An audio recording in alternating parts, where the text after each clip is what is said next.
I believe I can fly. That fall down may not be good for your back. No, not so much. Yeah. Not so much.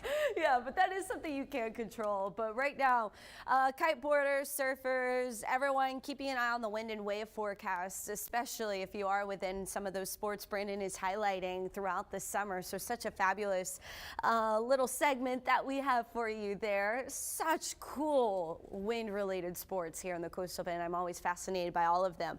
Now, wave forecast is going up Sunday and Monday. Wave heights are looking higher as well as the wind is looking higher. In fact, the wind is off the charts that we have here for Monday as we are anticipating the chance for tropical storm force wind here in the Coastal Bend. So here's the latest on Hurricane Beryl and the wind field. So this is the National Hurricane Center forecast for where the tropical storm force wind would wind up based on the center line of their forecast. So for the Coastal Bend, we are anticipating 39 to 58 mile per hour. That's sustained winds on this current track. Now, it is important to note this track can wobble and will change every day and every forecast run leading up to Beryl. We are not perfect. The forecasting is still a science that does change, but it will get more narrow on the impacts as we continue to get closer. But with that being said, the forecast cone essentially shows anywhere that center track could wind up between now and then, and there is some uncertainty in how big of an impact will be. The latest center does indicate we will have some of the larger or greater impacts here in the Coastal Bend, even from wind damage. But if that track shifts further out in the Gulf of Mexico, then so does the stronger wind. And so we could wind up with some rougher surf and even some stronger swells and so forth. But essentially the wind would track more so toward Matagorda Bay and Victoria. If it winds up on the far western side of this forecast cone, most of the wind would ride right along the Rio Grande Valley, and we would keep some of the stronger wind into Mexico. So there's still some uncertainty, but you should be preparing for at least tropical storm force winds here in Corpus Christi. So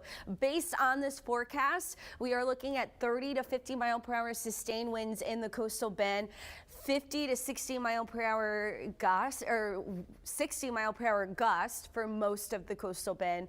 Farther south, closer to Brownsville, we're getting 60, 70 mile per hour sustained winds as the system is making landfall. But again, this is based off this center track, and the forecast will change with shifts in Beryl Center. So for your weather impact, the current track does raise our significance for an impact from heavy rain, damaging wind, and the dangerous surf.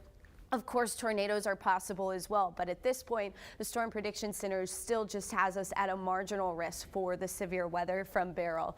Taking a look at the rainfall, we are anticipating a decent chance at 3 to 6 inches across the Coastal Bend, and so this will change as well based on that center path. But Beryl currently Category 2, eyeing the Yucatan landfall, happening pretty much as we speak at this point. Winds around 110 miles per hour. In your 7-day forecast, we are still looking at some dangerous heat today and tomorrow. Then we aren't worrying about heat while we're worrying about Beryl. Look at those temperatures. Highs falling into the 80s Monday and Tuesday. John Thomas. Carly, thank you. Never too soon to plan ahead. In the next hour on First Edition, besides the fun you want to have this weekend, the preparations you should be making as a massive storm eyes the Gulf.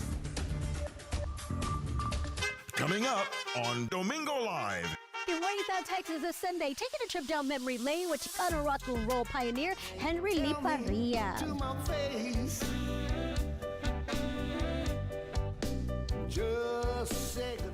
Freer is raising money to send their band to the NFL Hall of Fame parade. How you can help and dive into Shark Week. The Island University is having a watch party, and you're invited. Join us Sunday on Domingo Live at 10, streaming live online at KIITV.com on our app, and streaming platforms 3 News Plus on Roku, Fire TV, and Apple TV.